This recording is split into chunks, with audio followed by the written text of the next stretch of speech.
نحمده ونصلي على رسوله الكريم اما بعد فاعوذ بالله من الشیطان الرجیم بسم اللہ الرحمن الرحیم. الاعتکاف، اعتکاف کے مسائل. اعتکاف سنت مؤکدہ کفایہ ہے اور اس کی مدت 10 یوم ہے. ہر مسلمان کو رمضان المبارک میں کم از کم ایک مرتبہ قرآن پاک کی تلاوت کرنی چاہیے، یعنی پورا قرآن مکمل کرنا چاہیے. عن ابی ہریرہ قال كان يعرض على النبي صلى الله عليه وسلم القرآن في كل عام مرة فعرض عليه مرتين في العام الذي قبض فيه وكان يعتكف كل عام 10 أيام فاعتكف 20 يوما في العام الذي قبض فيه رواه البخاری. حضرت ابو ہریرہ رضی اللہ عنہ فرماتے ہیں نبی اکرم صلی اللہ علیہ وسلم کے سامنے ہر سال رمضان میں ایک بار قرآن پڑھا جاتا. جس سال آپ نے وفات پائی آپ صلی اللہ علیہ وسلم کے سامنے 2 بار قرآن مجید ختم کیا گیا، یعنی جبریل علیہ السلام نے آپ کو سنایا تاکہ آپ اپنا پورا ترتیب کے ساتھ درست طور پر محفوظ کر لیں. اسی طرح ہر سال آپ 10 دن کا اعتکاف فرماتے، لیکن جس سال آپ نے وفات پائی اس سال 20 یوم کا اعتکاف فرمایا. اسے بخاری نے روایت کی. آخری جو سال تھا آپ کی زندگی کا اس میں اعتکاف بھی 20 دن کا اور قرآن بھی 2 بار. اعتکاف کے لیے فجر کی نماز کے بعد اعتکاف کی جگہ بیٹھنا مسنون ہے. عن عائشہ رضی اللہ عنہا قالت کان رسول اللہ صلی اللہ علیہ وسلم اذا اراد ان یعتکف صلی الفجر ثم دخل معتکفہ رواہ ابو داؤد وابن ماجہ. حضرت عائشہ فرماتی ہے کہ رسول اللہ صلی اللہ علیہ وسلم جب اعتکاف بیٹھنے کا ارادہ فرماتے تو فجر کی نماز پڑھ کر معتکف میں داخل ہوتے، یعنی رات کی عبادت کر کے اور پھر فجر پڑھ کے اپنی جگہ پر رہ جاتے. اعتکاف کرنے والے کی بیوی ملاقات کے لیے آ سکتی ہے اور اعتکاف کرنے والا بیوی کو گھر تک چھوڑنے کے لیے مسجد سے باہر جا سکتا ہے، یعنی اگر کوئی اور نہ ہو ایسا ذریعہ. عن صفیہ رضی اللہ عنہا قالت کان رسول اللہ صلی اللہ علیہ وسلم معتکفا فأتیتہ ازورہ لیلا فحدثتہ ثم قمت لانقلب فقام معی لیقلینی متفق علیہ. حضرت صفیہ فرماتی ہیں کہ رسول اللہ صلی اللہ علیہ وسلم اعتکاف میں تھے. میں رات کو نبی اکرم صلی اللہ علیہ وسلم سے ملنے آئی اور باتیں کرتی رہی. واپس جانے کے لیے اٹھی تو نبی اکرم صلی اللہ علیہ وسلم مجھے چھوڑنے کے لیے اٹھ کر کھڑے ہو گئے. اسے بخاری اور مسلم نے روایت کیا ہے. مردوں کو اعتکاف مسجد میں ہی کرنا چاہیے کیونکہ قرآن پاک میں آتا ہے نا وَأَنْتُمْ عَاكِفُونَ فِي الْمَسَاجِدِ. رمضان میں اعتکاف کے لیے روزہ رکھنا ضروری ہے، یعنی اعتکاف کے ساتھ روزہ شرط ہے. حالت اعتکاف میں بیمار پرسی کے لیے جانا، جنازے میں شریک ہونا، بیوی سے مجامت کرنا، بشری تقاضوں کے بغیر اعتکاف کی جگہ سے باہر جانا منع ہے. عن عائشہ رضی اللہ عنہا انہا قالت السنۃ علی المعتکف الا یعود مریضا ولا یشہد جنازۃ ولا یمس امرأۃ ولا یباشرها ولا یخرج لحاجۃ الا لما لا بد منہ ولا اعتکاف الا بصوم ولا اعتکاف الا فی مسجد جامع رواہ ابو داود. حضرت عائشہ رضی اللہ عنہا فرماتی ہیں اعتکاف کرنے والے کے لیے سنت یہ ہے کہ وہ بیمار پرسی کو نہ جائے، یعنی کوئی بیمار بھی ہو تو وہ نہیں نکل سکتا. جنازے میں شریک نہ ہو الا یہ کہ اسی مسجد میں کوئی جنازہ پڑھا جا رہا ہے لیکن وہ قبرستان تک نہیں جائے گا. بیوی کو نہ چھوئے، نہ اس سے مجامت کرے. اعتکاف کی جگہ سے ایسے ضروری کام یعنی قضاء حاجت، فرض غسل وغیرہ کے بغیر نہ نکلے. اگر مسجد میں ٹوائلٹ نہیں ہے یا نہانے کی جگہ نہیں ہے اور نہانے کی ضرورت پیش آ گئی تو اس صورت میں صرف مسجد سے نکل سکتا ہے، یعنی جس چیز کے بغیر چارہ ہی نہ ہو. اعتکاف روزے کے ساتھ ہی ہوتا ہے اور جامع مسجد میں ہوتا ہے، یعنی یہ مسنون اعتکاف. عورتوں کو بھی اعتکاف کرنا چاہیے. عن عائشہ رضی اللہ عنہا ان النبی صلی اللہ علیہ وسلم کان یعتکف العشر الاواخر من رمضان حتی توفاہ اللہ ثم اعتکف ازواجہ من بعدہ رواہ مسلم.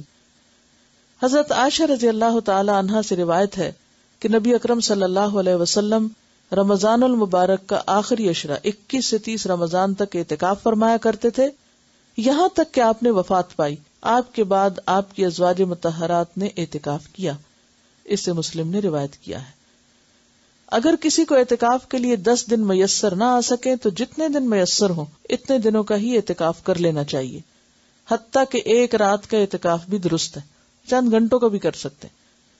عن ابن عمر رضی اللہ عنہما ان عمر سأل النبی صلی اللہ علیہ وسلم قال كنت نظرت في الجاهلية ان اعتكف ليلة في المسجد الحرام قال اوف بنذرك رواہ البخاری. حضرت عبداللہ بن عمر رضی اللہ عنہ سے روایت ہے کہ حضرت عمر رضی اللہ عنہ نے نبی اکرم صلی اللہ علیہ وسلم سے پوچھا، میں نے زمانہ جاہلیت میں مسجد حرام میں ایک رات کا اعتکاف کرنے کی نظر مانی تھی، پوری کروں یا نہ کروں؟ یعنی دور جاہلیت میں ایسا سوچا تھا. آپ نے فرمایا اپنی نظر پوری کرو. اسے بخاری نے روایت کیا. اب یہاں جو آپ کے ذہن میں سوال آ رہا ہوگا کہ عورتیں کہاں اعتکاف کریں، مسجد میں کریں کہ گھر میں کریں؟ تو بات یہ ہے کہ اعتکاف تو مسجد ہی میں ہے، لیکن اگر کسی مسجد میں یا قریب میں کوئی ایسی جگہ ہے ہی نہیں، یعنی مسجد میں تو عموماً بعض اوقات عورتوں کی نماز پڑھنے کی جگہ نہیں، تو اعتکاف کی جگہ کہاں ہوگی؟ یا یہ کہ جگہ تو ہے لیکن محفوظ نہیں، تو ایسی صورت میں پھر انسان بالکل نیکی سے محروم نہ رہے، گھر میں بیٹھ جائے جہاں اس نے اپنی نماز کی جگہ گھر میں بنائی ہوئی ہے. لیکن اصل اعتکاف جو مسنون ہے وہ جامع مسجد میں ہی ہوتا ہے، گھر کی مسجد میں یا اس میں نہیں ہوتا. اب اس میں آپ سوچ رہے ہوں کہ کنفیوژن ہو گیا آپ کے، اچھا یہ ہوتا ہے یہ نہیں ہوتا، اسی لیے بہت سوال اٹھتے ہیں. اگر ایک بات آپ سمجھ لیں تو سارے کنفیوژن دور ہو جائیں گے. ایک ہے آئیڈیل سچویشن جو اصلی ہے، اور وہ کیا ہے؟ 10 دن کا اعتکاف روزے کے ساتھ جامع مسجد کے اندر، جس میں ساری شرائط پوری کی جائیں جو بھی بیان کی گئی، کہ باہر نہ جنازے کے لیے نہ ہی کسی اور ضرورت کے لیے، کہ مسلسل مستقل طور پر انسان وار. دوسری صورت یہ ہے کہ وہ کرنے کی، یعنی اس اعلیٰ درجے کی نیکی کی تو یا ہمت نہیں یا چانسز نہیں یا کوئی چوائس ہی نہیں یا کوئی فیسلٹی نہیں، تو اس صورت میں آپ کیا کریں؟ دن کم کر سکتے ہیں. اگر کسی کو کوئی ایسا شرعی عذر ہے کہ روزہ نہیں رکھ رہا، تو سوچتا چلو میں ایک جگہ بیٹھ کے عبادت کر لوں، مسجد میں نہیں تو گھر میں بیٹھ جائے. وہ پھر کیا ہے؟ کنوینئنس کا اعتکاف ہے. ٹھیک ہے، تو کنوینئنس میں تو پھر آپ ایک دن کا کر لیں، گھر میں بیٹھ کے کر لیں، کھانا بھی پکا لیں اور آ کے اپنی جگہ پہ بھی بیٹھ جائیں، پھر وہ ایک دوسری صورت ہے. تو اس فرق کو اگر آپ پہچان جائیں تو سارے مسئلے حل ہو جائیں گے. یا تو آپ وہ اعتکاف کریں جو اصل اعتکاف ہے، جس کو اعتکاف کہا گیا، اور اگر وہ نہیں تو پھر جو چاہیں کریں، جتنی دیر بھی کریں، کیونکہ عبادت ضائع نہیں ہوتی. یعنی یہ گھنٹے جو چند گھنٹوں یا رات کا ہوگا، یہ ضروری نہیں ہے کہ آپ عصر کے وقت کریں یا صبح کے وقت کریں، جب بھی موقع ہو. ہاں نیت کر لیں. تراویح کے لیے جب آپ جائیں تو اس وقت کی نیت کر لیں کہ میں اس وقت میں اعتکاف میں ہوں، بس. اصل میں فائدہ اس کا کیا ہے؟ یکسوئی سے عبادت کرنا، یہ اصل مقصد ہے. لیلۃ القدر کی فضیلت اور اس کے مسائل. لیلۃ القدر میں عبادت گزشتہ گناہوں کی مغفرت کا باعث ہے. عن ابی ہریرہ ان رسول اللہ صلی اللہ علیہ وسلم قال من قام لیلۃ القدر ایمانا واحتسابا غفر له ما تقدم من ذنبه متفق علیہ. حضرت ابو ہریرہ رضی اللہ عنہ سے روایت ہے کہ نبی اکرم صلی اللہ علیہ وسلم نے فرمایا، جس نے لیلۃ القدر میں ایمان کے ساتھ ثواب کی نیت سے قیام کیا، یہ جو قیام کا لفظ ہے یہ قابل غور ہے، اس کے گزشتہ گناہ معاف کر دیے جاتے ہیں.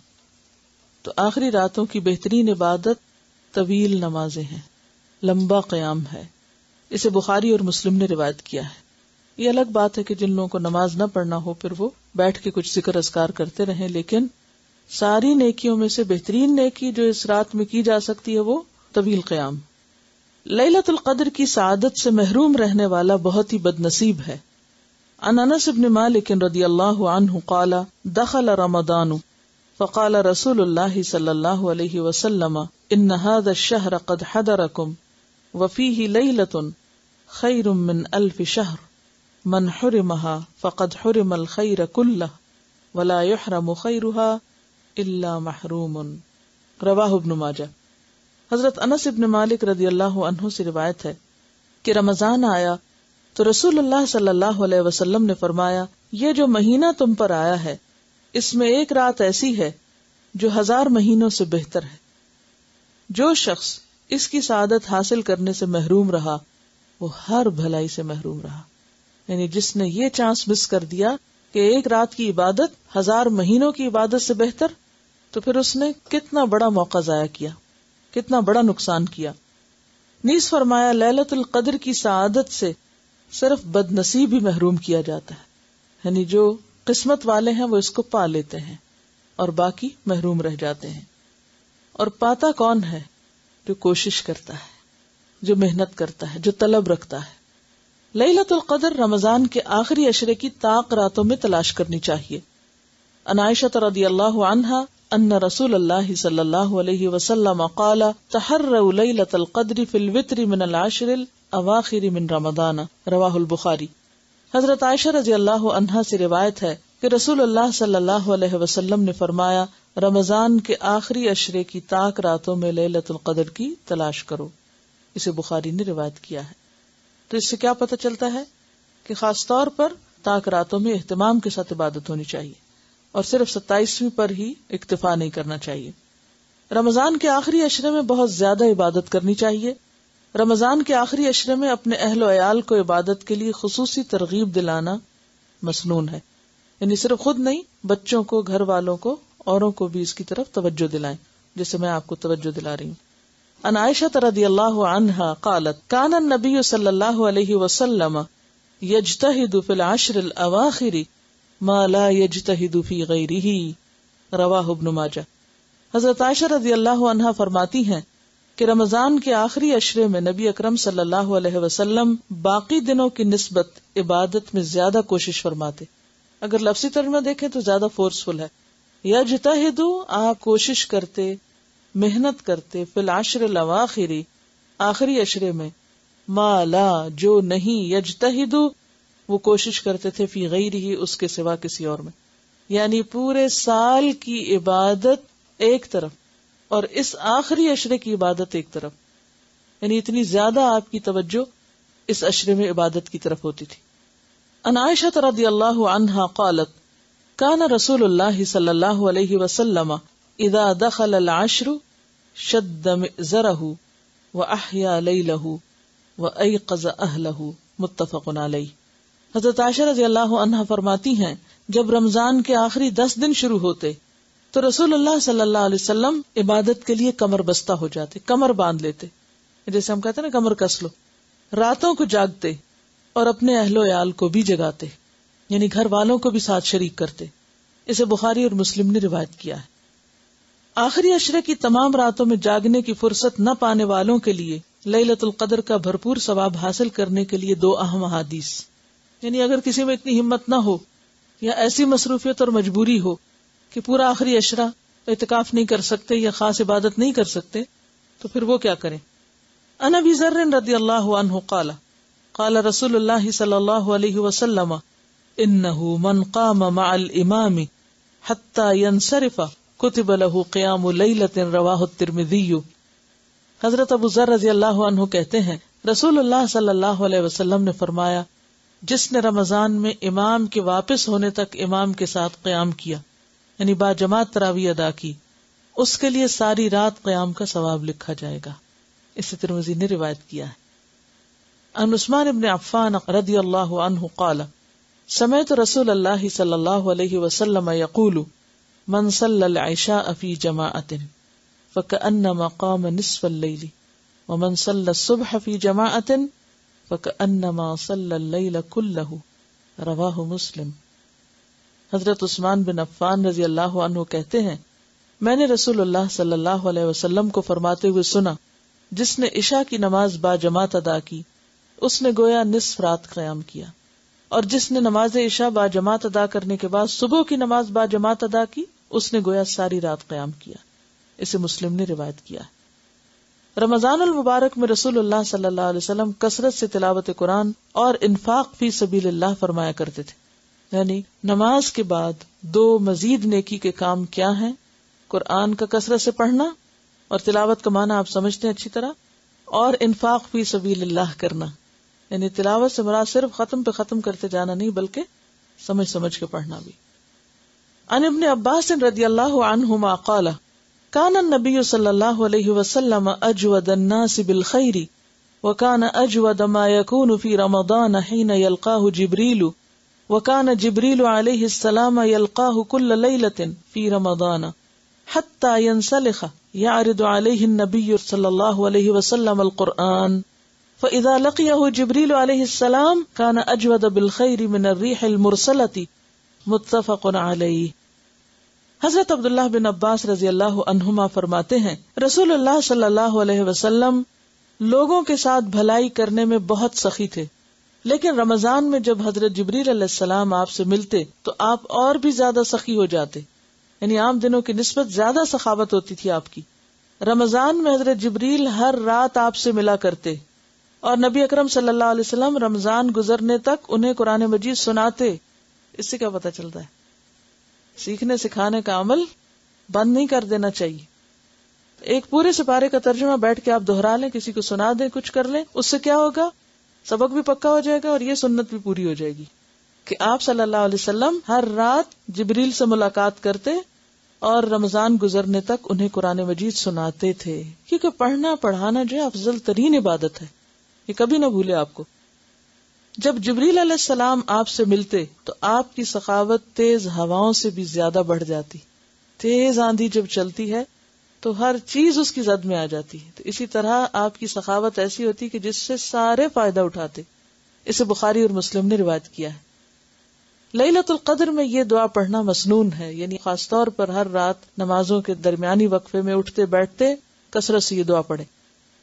عن عائشہ رضی اللہ عنہا قالت قلت یا رسول اللہ صلی اللہ علیہ وسلم ارأیت ان علمت ای لیلۃ لیلۃ القدر ما اقول فیہا قال قولی اللہم انک عفو تحب العفو فاعف عنی، رواہ الترمذی۔